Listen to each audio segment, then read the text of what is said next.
Agora parece que alguém animou a fazer uma pergunta, né? Por favor. Seria bom, porque está gravando. Não é nenhuma pergunta muito estruturada, não. Meu nome é Priscila. Professor, o senhor falou que a gente teria aí 3 crises. Eu queria adicionar uma camada à crise, que não seria, o senhor destacou para a gente que o Celso Furtado pensa no desenvolvimento muito assentado na cultura. E eu acho que a gente vive um momento de uma crise cultural no Brasil também. A gente falou da política, da econômica, mas no campo dos valores, a gente vê uma série de discursos vindo a público que são muito preocupantes. Assim. A gente teve a extinção do Ministério da Cultura logo agora, nesse governo provisório, interino e ilegítimo. E aí uma série de discursos assim, de parlamentares, de pessoas públicas, as pessoas não têm vergonha de falar: vai procurar o Ministério do Trabalho, cultura, para quê? Ou então a gente vê assim, a sociedade brasileira se revelando cada vez mais machista e homofóbica. Então, eu quero perguntar para o senhor o seguinte: se é possível, né, a gente convocar uma leitura dos céus, trazer ele para iluminar, para a gente pensar em que momento que a gente está culturalmente, assim, ou onde que a gente deixou o nosso barco furar, ou se a gente cuidou ou não cuidou, de pensar em desenvolver culturalmente os nossos valores, que a gente tem se mostrar, assim, que eu posso, uma leitura minha, da gente tá se percebendo uma sociedade cada vez mais com discursos reacionários vindo mais à tona, e isso é muito preocupante. Se Celso pudesse dizer alguma coisa sobre isso, assim, como é que a gente olhou para a cultura ou não olhou nesses anos de desenvolvimento, ou se ele não puder iluminar, se o senhor puder iluminar para a gente, como é que você vê essa situação? Você lembra uma coisa importante: o Celso Furtado foi o primeiro ministro da Cultura. Ele foi o cara que inaugurou o Ministério. E inaugurou em bom estilo, eu acho.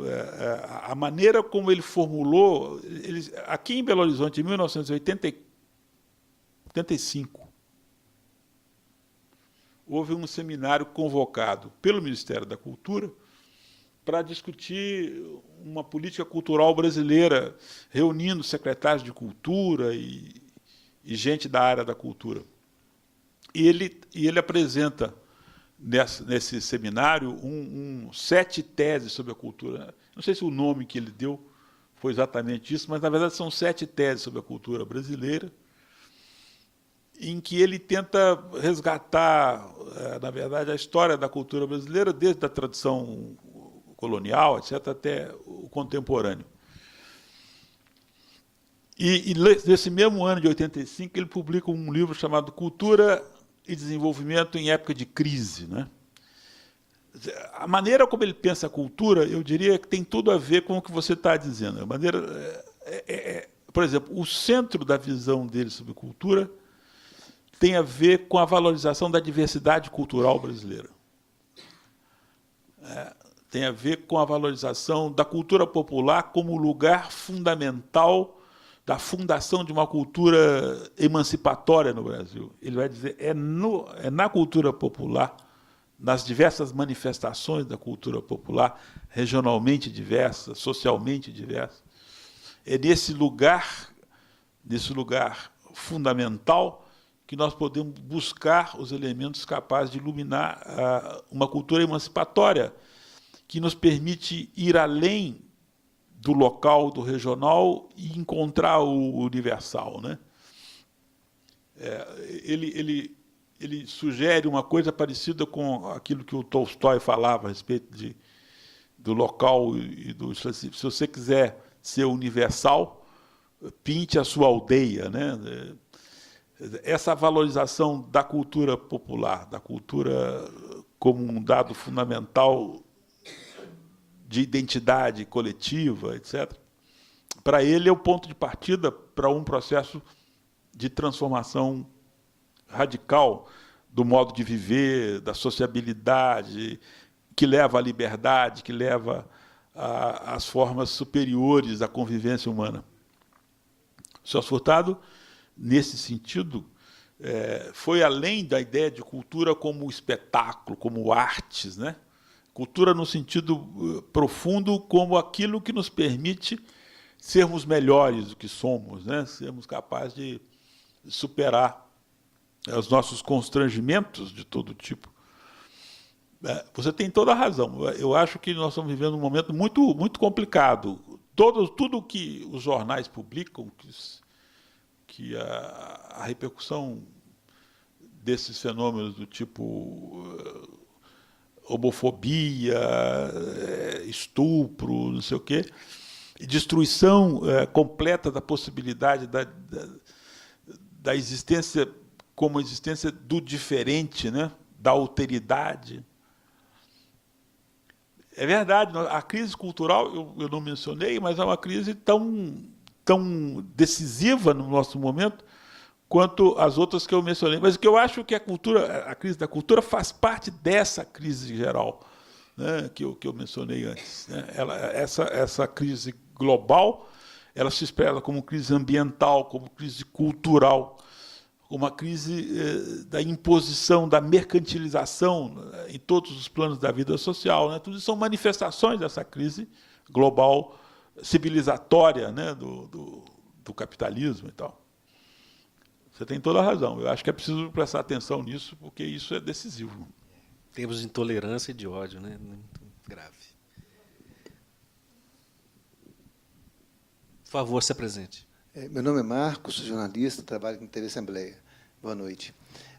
Eu queria entender um pouco mais, você citou agora há pouco, no período Lula, período Dilma, tivemos políticas, né, distributivas, uma maior formalização do mercado de trabalho, né, o Bolsa Família e outras políticas de cunho mais assistencialista, que não mexem na forma estrutural que a renda é dividida no Brasil, é compartilhada no Brasil. Agora, quando se fala em reformas estruturantes, eu quero entender o seguinte, o que é? Que você fala de dois conceitos importantes, questão de pensar desenvolvimento e pensar crescimento. Né? Então, eu fico pensando assim, o que é? É possível diferenciar o que são reformas estruturantes que podem viabilizar ou destravar nós do ponto de vista de crescimento econômico? Por exemplo, burocracia, né? Reforma para reduzir a burocracia, ou reforma tributária, né? Me parecem reformas mais que sinalizam, viabilizam um avanço do crescimento. Mas reformas estruturais são aquelas que compreenderiam, no meu entendimento, uma coisa que não só afeta a ideia do crescimento, mas também a forma como as relações sociais vão se dar. Por exemplo, reforma agrária.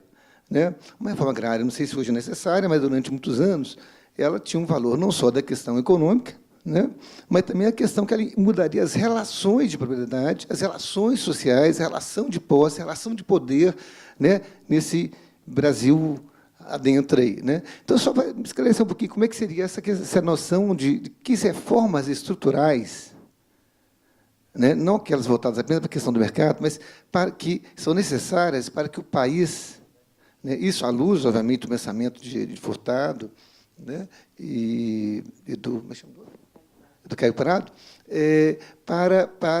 para que almejássemos, vislumbrássemos, efetivamente, mais do que um crescimento de voo de galinha, que cresce 6, 7, 8 anos e para, mas que viabilizasse um desenvolvimento e essa alteração nas relações de poder, né, etc. Bom, a questão é importante. Eu vou primeiro tentar dizer que existe uma diferença fundamental entre crescimento e desenvolvimento. A economia brasileira do século XX, se você pegar 1900 a 1980, foi a segunda economia que mais cresceu no mundo. Só o Japão cresceu mais que o Brasil nesse período, em 80 anos. O Brasil cresceu muito. E nem por isso se tornou desenvolvido. Crescimento não implica em mudança estrutural. Você pode ter crescimento mantendo a estrutura tal como está. Você vai crescendo, cada um fica no mesmo lugar, alguns crescem um pouquinho, mas se a diferença entre eles são muito grande, né, você não consegue superar a diferença, né, o gap entre umas classes e outras classes. Então, crescimento e é claro que o desenvolvimento implica também em crescimento, mas o desenvolvimento implica, sobretudo, em distribuição. Fundamentalmente, você, para ter desenvolvimento, não precisa ter crescimento. Basta você redistribuir melhor a renda e a riqueza. Por exemplo, Você não precisa, no caso brasileiro, por exemplo, continuar depredando a Amazônia, basta você distribuir melhor. A Amazônia não precisa cortar mais nenhuma árvore na Amazônia para garantir a produção de alimentos, de matéria-prima para o Brasil e para a exportação. Não precisa. Aquilo só ocorre porque tem interesses de madeireiro, né? De gente que quer acumular capital, etc., usando os recursos da floresta. Então, crescimento e desenvolvimento são duas coisas diferentes. O que é desenvolvimento e o que é a questão das reformas estruturais? Então, o desenvolvimento é uma coisa que implica em mudanças qualitativas, né? Na estrutura social, na estrutura produtiva e tal. Você falou em reformas. Reforma agrária continua sendo importante, ainda que a população brasileira hoje fundamentalmente mora em cidades, existe um problema agrário ainda sério, milhões de famílias que demandam terra, etc. E existe um problema da reforma urbana, que hoje em dia ganhou uma centralidade visível, né? E não dá nem para exagerar o problema. O que é reforma urbana? A terra urbana, a habitação, né? Transporte coletivo de boa qualidade, o espaço público que foi diminuído, as cidades, essas grandes cidades, estão completamente segmentadas de um lado, e de outro lado o espaço público foi diminuído, né? E o espaço privado foi crescendo. A cidade ficou guetificada, né? Você tem guetos, né? que são impenetráveis, né? Se fecham shopping centers, condomínios, não sei o quê, essas avenidas enormes que ligam nada a lugar nenhum e que simplesmente segmentam a cidade, né? O que é uma avenida, essas avenidas enormes que tem? Separa as pessoas. Tem um sujeito lá do bairro tal, não consegue mais visitar o outro bairro porque tem uma avenida enorme com um carro passando o tempo todo. A avenida contemporânea, teve um historiador francês, são muralhas ocas, né? É uma muralha, elas dividem a cidade, em vez de juntar, divide. Então, existe um problema urbano de habitação, de transporte, de meio ambiente, de qualidade de vida, mas existe um problema maior da acessibilidade. O que adianta ter equipamentos culturais, como cada dia tem mais, o espaço aqui da Praça da Liberdade, de vários equipamentos. Quem frequenta aqui? Quando que um sujeito que trabalha 8, 9 horas por dia, que viaja mais 3, 4 horas de ir para casa, para trabalhar, que hora que esse cara vai num museu, num teatro? Não vai, não tem. O problema da acessibilidade passa pelo controle do tempo. Se você não tem tempo, não tem espaço. O espaço fica vedado, fica bloqueado para você. A possibilidade de acessar o espaço depende de você ter tempo. E para ter tempo você precisa mudar a jornada de trabalho, mudar as relações de poder, né? Por que a democracia para na porta da fábrica? Por que não entra na fábrica? O que é democracia, né? Tem um filósofo francês chamado Claude Lefort, né, que tem, para mim, a melhor definição de democracia. A democracia é uma invenção permanente de direitos. É isso? É disso que se trata. Então, reformas estruturais, você disse muito bem, significa mudar relações de... O que é o capital, né? Quer dizer, a gente fala assim, o capital e o capitalismo é uma relação de poder, né? Enquanto ele estiver dominando, a sociedade vai estar submetida a essa força cega, irracional, chamada capital, cujo propósito é acumular, acumular, acumular, acumular. Então, a nossa questão, quando a gente fala em reformas estruturais, o Celso Furtado não estava pensando em revolução. Eu penso, quer dizer, eu acho que é preciso revolucionar a estrutura social radicalmente, a estrutura de poder radicalmente, para permitir que, efetivamente, as pessoas se apropriem da riqueza produzida, dos espaços, da cultura, etc. Então, passa por reforma agrária, por reforma urbana. Você falou reforma tributária, faz parte de reforma estrutural. O Brasil é um país que tem uma estrutura tributária que é o seguinte: A maior parte dos impostos são impostos chamados indiretos, que é IPI, ICMS, etc. São impostos que incidem sobre o consumo e incidem sobre o conjunto da população, independente da renda. Então, se um patrão, por exemplo, compra um maço de cigarro, ele paga um imposto X. Se o empregado dele também compra o mesmo maço de cigarro, ele também paga X. Só que a renda do patrão é 1000 vezes maior que a do empregado. Logo, o imposto sobre o empregado é 1000 vezes maior do que devia ser. É o que se chama de imposto regressivo. Você tem uma estrutura tributária regressiva que incide mais sobre os que têm menos. E, portanto, uma das coisas fundamentais para pensar em reformas estruturais é fazer uma reforma tributária que fosse capaz de fazer justiça tributária. Ganha mais, paga mais. Tem mais riqueza, paga mais. Tem mais patrimônio, paga mais. Paga menos quem tem menos. Quem não tem nada, não paga nada. Ou seja, isso é uma maneira de transferir efetivamente renda e riqueza e fazer justiça tributária através do sistema tributário. Então, reforma tributária faz parte, sim, de reforma estrutural nesse sentido. Né? E poderíamos também falar de outras coisas. Eu acho, por exemplo, que a questão educacional, né, no Brasil é um negócio complicado. Quer dizer, houve um avanço. O ensino se universalizou na parte do ensino fundamental, né? O ensino médio continua um ensino não universalizado, o ensino superior houve uma expansão do ensino privado muito grande através de programas tipo ProUni, né? Mas continua tudo muito aquém do que deveria ser, né? Muito aquém. Nós estamos muito atrás. Existe um déficit aí cultural fundamental do ponto de vista educacional. Não vamos conseguir avançar muito mantendo isso, não. E isso aí não dá para ser acanhado em relação a essas coisas. Não dá para pensar em mudanças incrementais. Não é assim. Ou faz uma revolução efetiva, transfira. Quer dizer, como é que você pode pensar em educação boa com um professor ganhando R$1.000, R$1.200, que é o salário de um professor? Eu sou de uma universidade que tem os cursos de física, de matemática, dos melhores do Brasil. Todos eles bem avaliados pela CAPES, pelas instituições internacionais. Melhores cursos de física, de matemática, de biologia, de letra, o que você quiser. E aí você vai ver quantos alunos do curso de graduação quer fazer licenciatura. 0. Ninguém quer ser professor para ganhar R$1.000. Ou seja, ou você valoriza para valer, né?